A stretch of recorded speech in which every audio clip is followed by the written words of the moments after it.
S6, a helping hand with your land. Neil from Essex here to do a backyard demo for you today.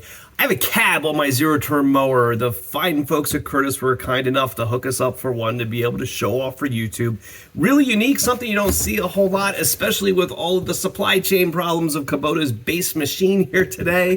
There's not a whole lot of them out here at this point, but it's really surprising how many you do see. This is not an inexpensive option for this machine.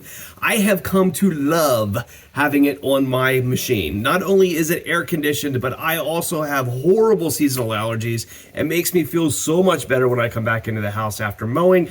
And even now here in basically October at this point, when we're mowing when it's 60 degrees outside, having an enclosure around you is actually kind of nice. You don't think of wanting a bit of a heat enclosure on a zero-turn, but believe it or not, I use it a lot. So the heat and air conditioning aren't why we're out here doing this today. Every time I get in this machine and go out and cut my grass, I look out through that front window, I chuckle to myself about the windshield wiper that's on the front. Who on earth should need a windshield wiper on your mower, right? Even if you've got that cab there. Got me thinking a little bit. I'm going to go out here and cut the grass in the rain. Now, we've had a drought here in PA. It's been a long time since we've had a lot of rain to be able to get out, but the remnants of Hurricane Ian are rolling up here through Pennsylvania now. We've got plenty of weather happening outside here this weekend to be able to get out and demo this. So we're going to mow my front yard out here today. I've got more than enough grass that needs to be cut off. It's heavier, in fact, than what I usually let it go. Gonna get out and see whether this thing can cut clean. One, is it okay to mow your grass when it's this wet? And also, does the cab keep me dry? Is this, in addition to heat and air conditioning and lack of allergies, is this also a way to be able to extend your mowing into, say, a rainstorm if you need to, if you're getting out in the morning or the end of the day when you need to get something done and the weather's not cooperating? So come along here with me today, give this thing a go and see what it does. So several things to talk about here, right? The basic premise of going out and cutting your grass when it's wet is way more acceptable than what most people would guess. You might notice, actually, when commercial landscapers go out, they tend to start really early in the morning before it gets too hot outside, and they are frequently cutting the grass when there's some dew and stuff on it. The cut quality of a yard when it's wet actually isn't terrible, believe it or not. When you go outside and you look at this in the morning, when it brightens up a little bit outside, you'll notice that it looks the same as what it does when it's dry for the most part. Your clippings are going to clump a little bit more, and you're going to have a lot of grass accumulate on the underside of your mower deck. So when you're done, it's a good idea to scrape the underside of your deck out. On the Kubotas, that's really, really easy because of the articulating front axle. You just flip two pins, spin your axle 90 degrees, and it's really easy to scrape the underside of the deck out. I had some buildup down there. It wasn't as much as what I would have guessed, but if you don't want to let that down there, that wet grass on the metal will corrode things over time and will shorten the lifespan of your deck. So thumbs up to going out and cutting your grass when it's not perfectly dry. Now, not everything was easy out here today. There was a couple of things about the grass when it's wet. It doesn't behave exactly the same as when it's dry. One of those things is turning. When you go and make your zero turns in your dry grass, if you're careful about it, you could do it without tearing the grass up as you go. That's much more difficult when it's wet like this. I made a lot of my rotations out on the driveway. I kind of cut my patterns in a little bit of a different way so that I can make my rotations on the driveway. You know, you kind of put those things in the back of your head and be a little bit smarter about how you cut the pattern of your yard. You might be able to save yourself a little bit of turf damage while you're doing this. Because of that grass being soft, it also is going to slide easier. We talked about zero turns before and how they don't perform that well on hills. That is obviously a lot worse when the grass is wet. The machine will break loose and slide very easily on wet grass, so you're going to want to be extra careful if you're out in a rainy condition like this. You need to stand on the cooler. I need to stand on the cooler? Yeah. I'm so tall, Daddy. There you go. So you're going to be on that side and I'm going to be on this side. Jeff, tell me about the cab on the mower a little bit. Did it keep you dry? Relatively. Relatively dry. Could you see through the cab? Relatively. Relatively. And relatively is an important fact. The one thing that we had trouble with here while we were mowing was that cab kept us perfectly dry, which I was actually a little surprised about because when you look at it, the doors don't fit, like, seal up 100% perfectly. No way were we getting enough water around, say, the sides of the doors or anything that we're going to get damp inside the cab. The one problem that we did have, though, is that the lack of any kind of defrosting or defogger inside the cab. All of your air vents are coming from behind your head where the air pack is located in the rear.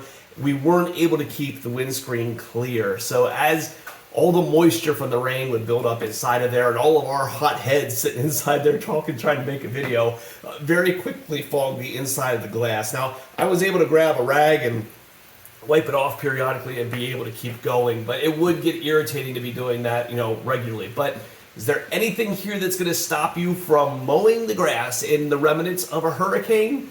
No, it seems like actually it could be done just fine. It is a 24-inch rubber wiping and acrylic windshield. Now what else that I can say? Like, I want to be like knowledge, like know stuff like you about, like, give me like all the facts you know about this machine and then I'll tell it to the camera. All right. Jack, tell me a little bit about the mower here. Okay. Hold on, stop. Okay, we'll do it again. I do that too. Yeah, okay. Jack, tell me about our mower here. It's a ZD1211 with 26 horsepower, a 1.3 inline. It's 1.2 though. 1.2. Inline engine. Inline 3. Inline. Wait, you're like such a car enthusiast, bud. I And know, you but just- I'm not a mower enthusiast though. Inline 3-cylinder Inline engine. Is it a 3-cylinder gas or a engine. diesel? Gas, I would guess. No, it's a diesel. Okay. Okay. Is it gas or diesel? Diesel. Thanks, bud. Now, we've done other videos on Kubota's diesel zero-turn mowers before, but there's a couple of things that you should know here. Those top-level things, and explains a little bit about why Curtis chooses this machine to build this cab for. Kubota diesels are a little bit more unique than a lot of the other zero-turn mowers that are out there. This is a market where most products are more similar than they are different. This one has a lot of things though that really kind of set it apart from what you find in a lot of the rest of the industry. The transmission that's in it is a unified transmission that is engineered by Kubota. It is not an off-the-shelf Hydro Gear Parker transmission that you find in a lot of other machines. Going from the transmission down to the mower deck is a wet PTO clutch with a shaft drive that goes down to the deck to transfer the power down. What's very typical in machines like this is a magnetic clutch that snaps onto a belt. This is a lot more durable design and one that is a lot more efficient as well. You lose power between those clutches and belts. Shafts and gears like you have in this system here transfer that power a lot more efficiently, put a lot more of it to use. So there's a lot of things like that that kind of build this tank-like zero-turn that Kubota builds that's a great foundation for Curtis in order to be able to build this cab on top of. Although I don't think things are going to end here. Hopefully we're going to see this on some other make machines here in the very near future. So Jack, what is this piece of equipment commonly used for? Well, it's used for water gun fights, speeding and powering across the yard. Well, it's used for water gun fights. This motorized vehicle of transportation and mowing is also very good for using water gun fights against your older brother. Because see, this thingy right here can open up, no one knows why, and then you can just sit on the floor here and then take your most powerful water gun that you probably got from Amazon or something, and then while your daddy can drive you around, you can go pow pow pow and wipe out everyone. And you have like a cab here, but it's not very efficient. So in addition to being a great mower, it's also a water gun tank. It's also a motorized vehicle of transportation and mowing. It makes a very good getaway mower.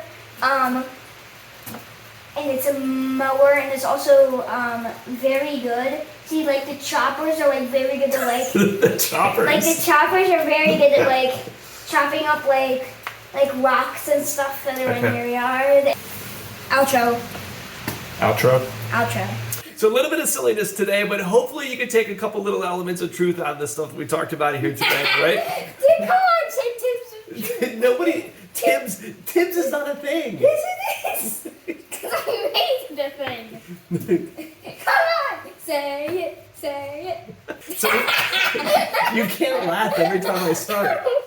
Come on. We're never gonna get this done. Poor Mark. So a little bit of silliness today, but hopefully there's a couple of tips of truth in here somewhere that we can take away from this, right? This cab adds a bunch of different flexibility here, and while we're often selling these things for their air conditioning, there's a lot of other added benefit here as well, right? And as we talked to, even if you don't have a machine with a cab on it, mowing wet grass isn't that big of a deal. So if you're shopping for a piece of equipment and we can help, say you need some parts for your machine because your kids busted it up, give us a call here at Messick's. We're glad to help. We're available at 800-222-3373 or online at messick's.com. My daddy!